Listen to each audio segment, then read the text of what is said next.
Pravin sir तर माझं जे काही आयुष्यात आतापर्यंत घडलंय, माझ्या आयुष्यात जे लोक मला ओळखतात ते फक्त त्यांच्यामुळे आहे. म्हणजे he is God for me. आणि मला त्यांच्यातली ती गोष्ट खूप आवडते की ती कोणाला घाबरत नाही. म्हणजे त्यांना नाही फरक पडत की लोकांना काय वाटतं. मला हे वाटतं आणि माझा हा मुद्दा आहे आणि त्यांचे मुद्दे बरोबर असतात. कारण ते खूप सामान्य व्यक्ती आहेत आणि शेतकरी असल्यामुळे ज्यांची नाळ मातीशी जोडलेली आहे ते कधीच चुकीचं नसू शकतात. बरोबर. त्याच्यामुळे ते मला खूप हे होतं आणि मी इमोशनल होते सरांच्या बाबतीत नेहमी बोलताना. कारण शब्द नसतात मला त्यांच्याबद्दल बोलण्यासाठी. कारण त्या व्यक्तींनी माझं आयुष्य घडवले आणि मी अजूनही अशी नेहमी वाट बघते की मी प्रवीण सरांसोबत आता परत कधी काम करेल. पण yes, he is God for me. त्यांनी जे केलंय माझ्यासाठी आणि हे सोपं नसतं. एखादी मुलगी जिला ॲक्टिंगही येत नाही, जिच्या फॅमिली बॅकग्राऊंडमध्ये कुणी नाही आहे, तिला तुम्ही घेणं, तिला तुम्ही ॲक्टिंगची कल्पना देणं, तिला तुम्ही समजवणं.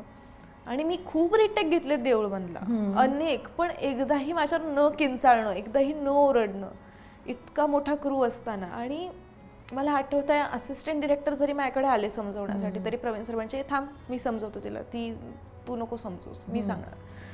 आणि प्रत्येक सीन में जवळ अर्धा तास वगैरे आम्ही एका सीनची डायलॉगची प्रॅक्टिस करायचो आणि तेवढे कष्ट सरांनी माझ्यावर घेतलेत. सो देवापेक्षा कमी नाही आहे तो माणूस माझ्यासाठी.